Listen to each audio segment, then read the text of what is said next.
We will video him. We will video him. No video. No video.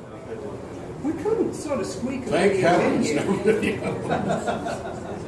If anybody wants to use their iPhone and video, feel free, but we couldn't quite manage that. Apologies. Okay. It's sort of a story from the enfant terrible of future studies to Moses at the speed of light. From my point of view, I'm still certainly an enfant in this whole field, and I look forward to learning a lot more about the field than I know from what you are going to be talking about this afternoon. Not sure what I'm going to get out of the World Future Society meetings, but we'll see. I attended the first one of them, but not the first one of your organization. I personally stayed out of APF for a variety of reasons, but asked all my students to join. And I'd say one of the most important things that's happened to me very recently is being on the listserv of this organization and receiving all the information that is there. And my respect for the organization just enormously bloomed in terms of your experience, your intelligence, your willingness to share. I had developed a really much more positive view for the future of future studies than I think I might have had on the basis of what's happening to the World Future Society and or the World Future Studies Federation. So it looks to me like you are the action, such as it is, for the immediate future. And of course, one of the things I obviously have to point out, and that you know very, very well, is that in no way do you demographically represent the future. I can't imagine a more demographically unrepresentative group than this, other than every other American organization that I'm affiliated with. And one of the nice things about living in Hawaii is you sort of live in a demographic future for the world in a place where there is no majority ethnic group, there is no majority ethnic culture, there is no melting pot of cultures. We don't all become the same. But at the same time, there's both in-group interest and out-group marriage, or at least sex, and the consequences thereof.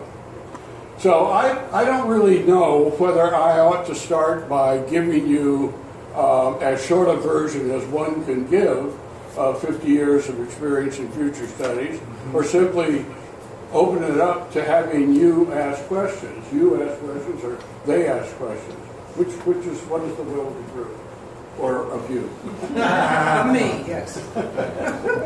Well, remember, we were going to talk in a sort of conversational Right. Delphi approach. So, if you would kind of go over how you see things change. Right. Okay. And then we'll move to what's coming in the future. And would you like people to intersperse questions or comments as you go? Well, I wouldn't even mind just starting and ending with questions, just responding to what it is you say. But on the same time, say a little more about your experience of the field over time, because I know a lot of people wanted to know about that. All right. Well, stop me if you've heard this, or stop me if you don't want to hear any more. That would certainly work. But again, I've been in it for a long time.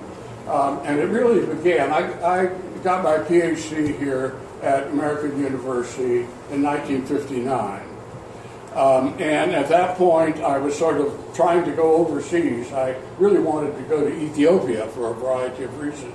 But I met a group of people asking if I'd be interested in going to Japan and teaching about the new American political science, that was my background, to a new college of law and politics in an old established Japanese university. And I said, sure, knowing absolutely nothing about Japan. And they said, we'll send you to Yale for a year to learn Japanese language, which they did, spoken language only. So when I got off the plane in Tokyo in 1960, I was speaking fluid, if limited, Japanese. And so I began teaching in Japanese. That got a little better over time. But for the first 3 of my 6 years, in my very first formal teaching situation in Japan, I never asked a question, and I never wrote anything about the country. I just assumed the position of a child, watching, imitating, learning, and then the last 3 years I wrote a lot of stuff about what I'd learned. In the process of while I was there, well, one of the things I learned, by the way, was that I desperately wanted to be Japanese. I desperately wanted to be Japanese. All of my children, 3 at the time, went to, were there 3 or were there more left? Anyway, 3 at the time went to Japanese schools, and we were fully integrated into Japanese society as Japanese society would allow us to be.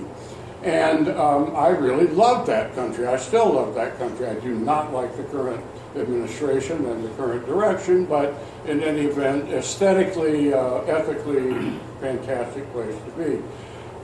And so while I was there, I learned that no matter what I did from a Japanese point of view, I was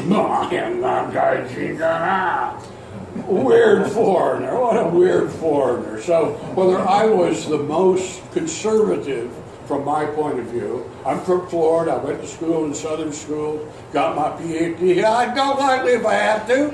Yeah, I'd talk like that. But for the most part, I choose not to talk that way. I don't know why. So, in any event, no offense. I discovered that from the most conservative point of view, or the weirdest point of view, of my point of view of my behavior, it was all weird to them. No matter what I did, I was not Japanese. No matter what I wanted to do or how I tried to behave, I wasn't Japanese. I was always a weird foreigner. And yet I was never ostracized. I was never, it was not a negative prejudice. I said that being an ostensibly white American, and that's another long story, and ostensibly male, and that's another long story, I was sort of an angel. I'd say white men at that time were sort of angels, which were nice to have around, but when you wanted to be a human, who wants to have a bunch of angels around? So they'd get rid of the gaijin when they were being Japanese, but the rest of the time, oh, honorable sensei, oh, this, let me, it's wonderful to be groveled at. But it's sort of sad not to have an opportunity to be part of when you want to be part of. But I just learned, fuck society. I don't care about what people think. And it worked in Japan for 6 years, and you know what? It's worked for the rest of my life here. I just don't care. I don't purposely try to offend people, but why bother to, adjust to values or behaviors that you don't feel are right for you? So anyway, that's paid off until this moment, perhaps. Relatively well. So while I was in Japan, and this is the point of the whole story, really, to get it started, a person called John Randolph, who had been an Associated Press representative during the Second World War, had retired to Japan, and he knew I was teaching, and he wanted to share an intellectual idea that he had with me. He had taken Oswald Spengler's theories of how societies go through, civilizations go through stages of growth from birth to infancy to maturity to decline, and he took that theory as Spengler applied it to the West and applied it to Japan, and showed me a graph and showed me written material that plotted Japan as a civilization going through the same stages that the West had gone through. But in the instance of Japan, went through the same stages in the same sequence for the same length of time, but in every instance Japan was 200 years ahead of the West. Ahead of the West? In 1964, how could Japan be ahead of the West? And I don't care about the answer to that. It made me ask, well, then what is the future? Can I see the future of my country, my civilization, in what I see around Japan now? If so, what are those elements and what aren't? But the point is, I had been firmly taught to believe that the West was ahead of everybody else and the U.S. was ahead in the West, and that there were these inevitable stages of economic growth that Walter Rostow and others told us all about, and these stages of development were necessary, but somehow once you were developed, there was nothing more. There was nothing in the literature about what's more. And here was someone telling me that just as development theory said to developing countries, you're going to become like us, now here's someone telling me I can look at Japan and see what the West is becoming. So that is the event that made the future intelligent. And when I finally decided it was hopeless to become Japanese, I made the not necessarily best decision to go to Virginia Tech because the culture shock from Tokyo to Blacksburg, Virginia in 1966, at the very year after they had become co-ed, so the thought of women on campus was pretty horrifying to everybody. And the Corps of Cadets was no longer quite the same. Nonetheless, I was allowed during that very permissive time to teach what is sometimes said to be the first university officially recognized course in future studies in 1968. So, been at it for a long time. Well, all right. That was an important event, and that sort of put me into the Futures community. The World Future Society already existed. What became the World Future Studies Federation was existing in Europe.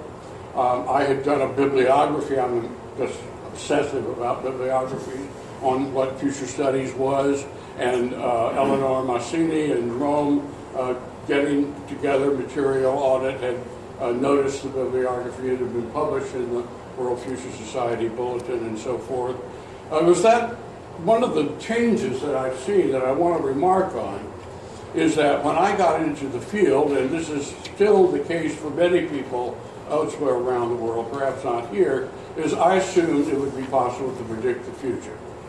I was part of the so-called behavioral revolution. I taught mathematical applications in political science. I did computer modeling.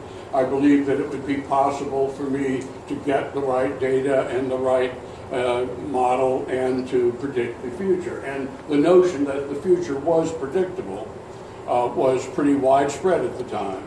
And the awareness of change, of rapid social change, was obviously new. That was the new idea in the air. And that you wanted to have people, the image was often a lighthouse or something where you could look up ahead. The futurist was looking ahead to see what was already there.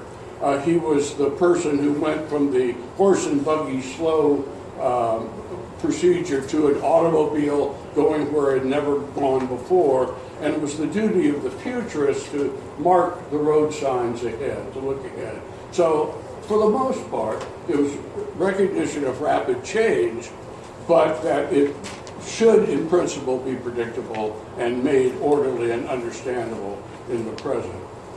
I was a very high-tech person. I was very influenced by the space program. I still teach and have for the past 30 years at the International Space University in Strasbourg, France, where Fabienne got her PhD, not at the International Space University, but at the university in Strasbourg, France, where fortunately it's English, not French.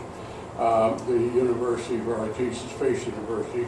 That's been an enormous part of my futures career that I won't talk about now, but that was very important at the time. So I had sort of this high-tech, very positive view of the future. But as I put that bibliography together, I discovered there are a whole lot of other views of the future. There was the concern about population. Paul Ehrlich's population bomb had been written. And the Silent Spring brought together concerns about environmental concerns. And there were, I don't know, these ridiculous notions that women ought to be somehow equal to men. I had grown up in the South in the civil rights movement, so I understood the idea of desegregation and other terms, so I could understand ethnic pressures. Now there's gender pressures, and their views of the future are quite different from the high-tech views. So I began collecting these different bibliographies of what the future looked like. And I said, now which is right? You got to figure out which is right and decide that that's what the future is. But as I read deeply in the literature of each had very convincing arguments, very convincing data, very convincing theories that their particular view of the future was correct. And out of that, eventually, in the 1970s, when I was in Toronto for a couple of years doing TV work, I put together what are now, I say, the 4 generic images of the future. That the dominant image of the future is continued economic growth or renewed economic growth, depending on where we are. That there are, and were at the time, collapse images. The population bomb and the limits to growth in the early 70s all suggested that about now, about 2020, the world was going to come to a crashing end. And the arguments there were very convincing. And therefore, there were all sorts of movements for survivalism, and for a while collapse was a very popular image. And then there were attempts to hold off, ward off that. And in fact, the reason I was in Canada, I've been in Hawaii for a number of years, I'll talk about that in just a minute, was because the Science Council of Canada had begun a policy to transform Canada from a consumer society to a conserver society. And the head of TV Ontario, OECA as it was called, Ontario Educational Communication Authority, involved me in producing television shows about the future on behalf of the conserver society effort.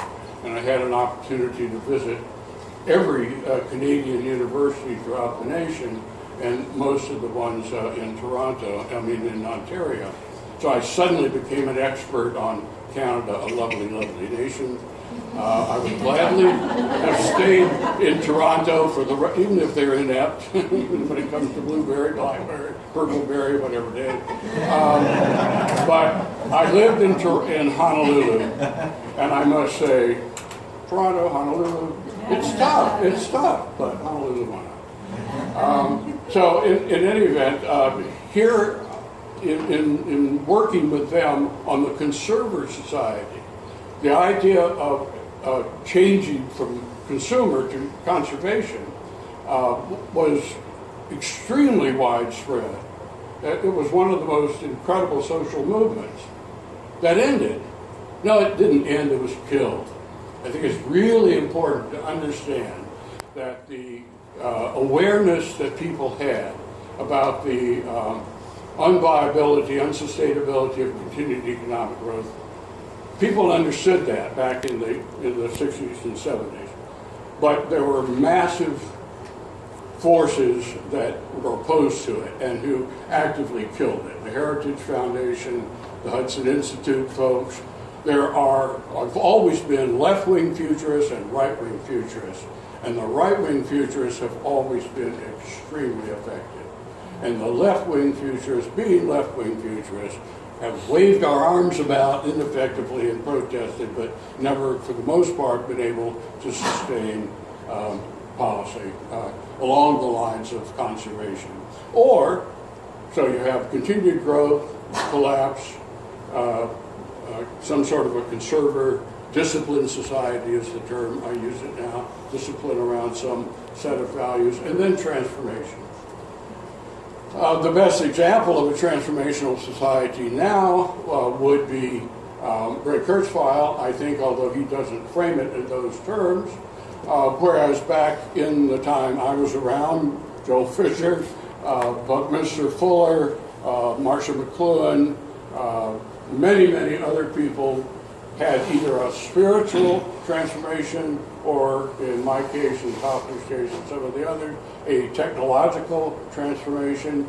Basically, if you want to talk about that a little later, I do think that technology and technological change is the fundamental agent of change in the world in which we live.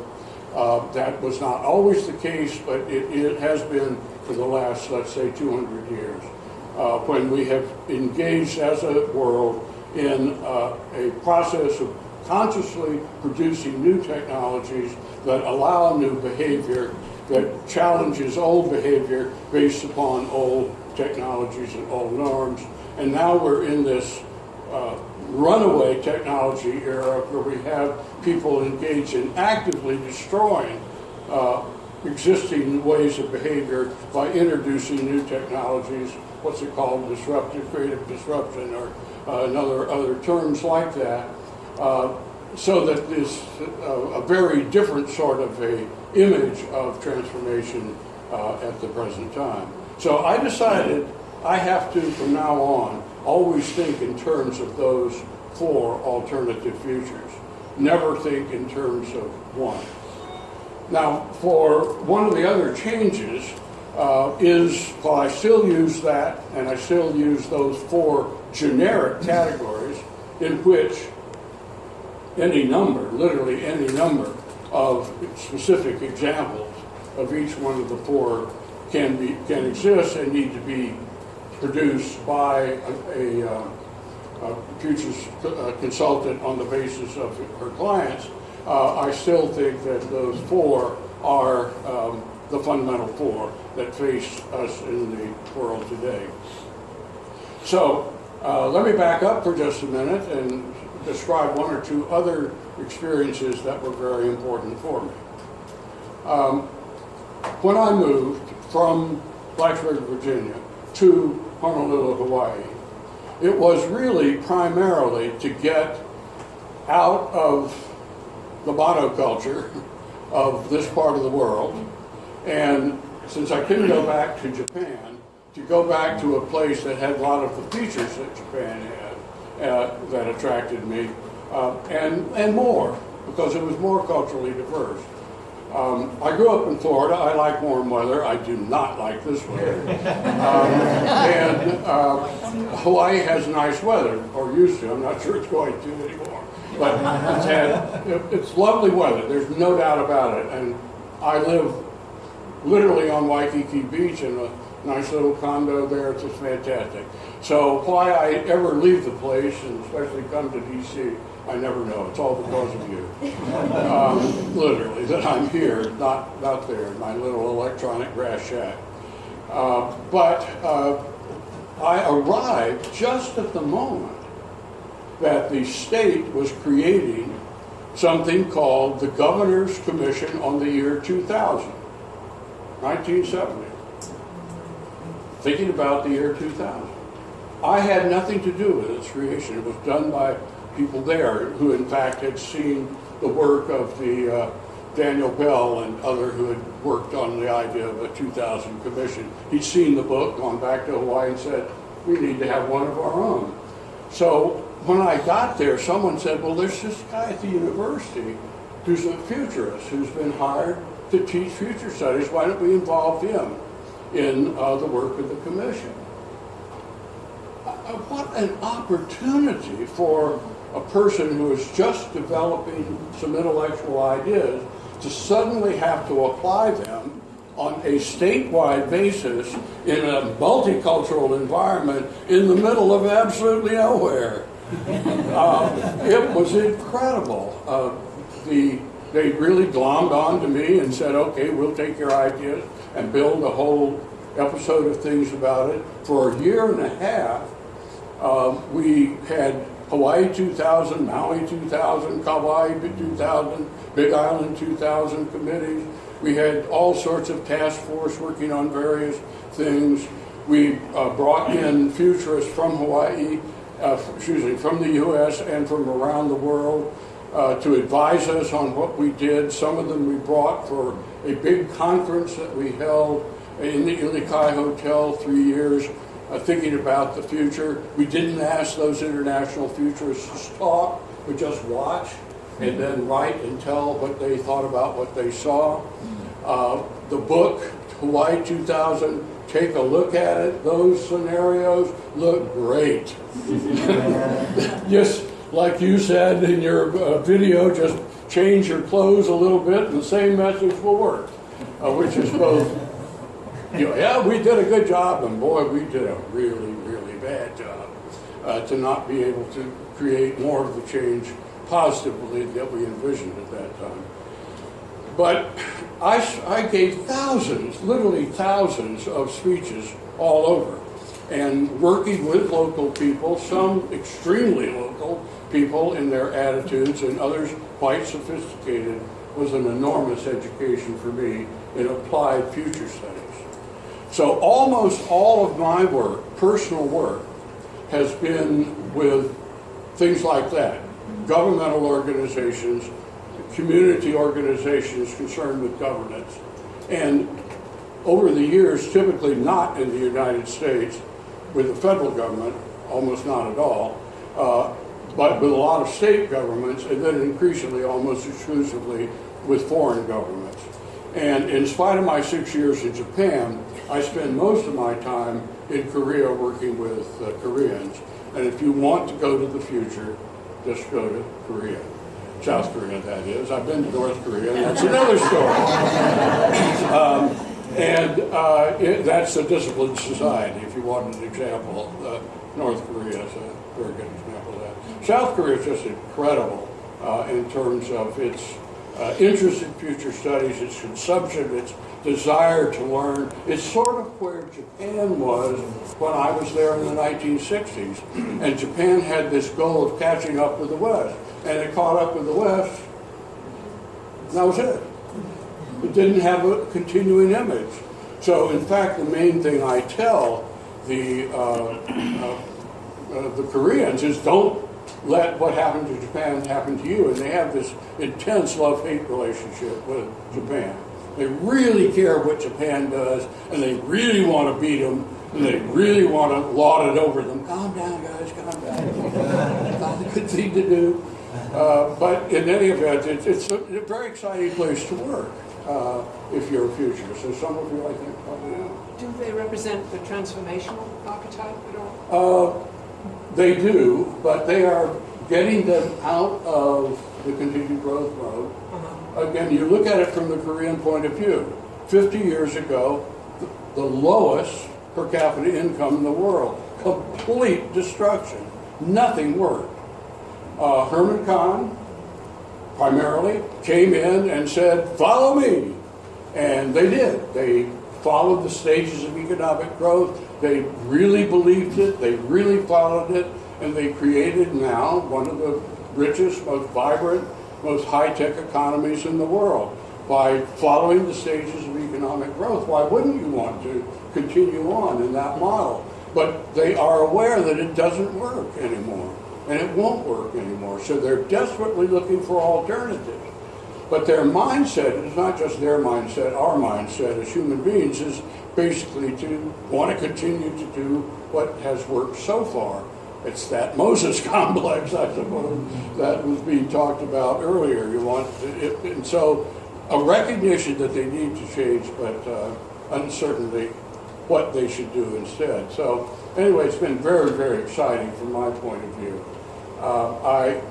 Anybody from Korea here? Anybody married to a Korean? Because I come back home and I say, living God here. That is to say, the treatment I get in Korea, Dr. Dave, see, the older I get, the more viable I am in their eyes. From my point of view, I was, get rid of me long ago, but no, he still walks, he still talks, he doesn't drool. This is unbelievable. And he blithers on like this, so he must be incredibly wise. And it's just fantastic to have that sort of reverence. And then I come back home and the family knows better, as do all my students and so forth. But so that's sort of what's happening now. Let me go back to one other part of the story, and then I turn it over to you. Back to Eleanor Massini, back to the roots of the World Future Studies Federation, back to the roots of the World Future Studies Federation in contrast with the World Future Society, because that's what it always was, in contrast, the two organizations. As I like to say, the World Future Society, as the name implies, is an American organization. And the hotel down the street where his meeting, that's where the very first one met 50 years ago, whenever it was. And for a number of years, I would come back constantly, the same people, in the same hotel, in the same city. It's a contract. What? It's a contract. It must be a contract, but who's got the contract on whom? I don't know. And then do you remember that date, 1980, I think, when we said, okay, let's go to a foreign country. Let's go to a foreign country. Yay! Toronto, Canada. It was so scary, they came back home and said, no, we'll never go again. I think it finally got out of Washington, made it San Francisco. Orlando. 2 years ago. Oh, God. Yeah, you're right. I grew up near there, and I started to go back to that as well. Okay, in any event, the World Future Studies Federation, in contrast, was, I don't want to say anti-American, but it was the other side, the other images of the future that the Americans' imperialism didn't represent. And the WFS perspective was, we're at the center of the universe. We've got all these embassies and all these people from around the world. Let them attend. And so you had sort of a facade of international participation, but you more or less had to be here and pay your own way. The World Future Studies Federation said, if Western society is so great, how come over the 20th century, we had 2 world wars, we had a major economic depression, and the leading country, Germany, tried to exterminate an entire group of people. And now, after that war, we've created this wall separating communism from capitalism, and now we have a Cold War. Is that the best humanity can do? And the World Future Studies Federation said, we will devote ourselves to bringing voices from other countries and other cultures into the conversation. And we will hold our meeting at different places around the world, both to learn from the experiences of the cultures of other people and to leave a residue of futurists who now see there is such a thing in each of these countries. So the first meeting was in Oslo, the second was in Kyoto, the third was in Bucharest. That was interesting from my point of view, a group of students from Hawaii going to Ceausescu land in 1972, pretty interesting. I brought a slideshow of Waikiki and the future of Hawaii. And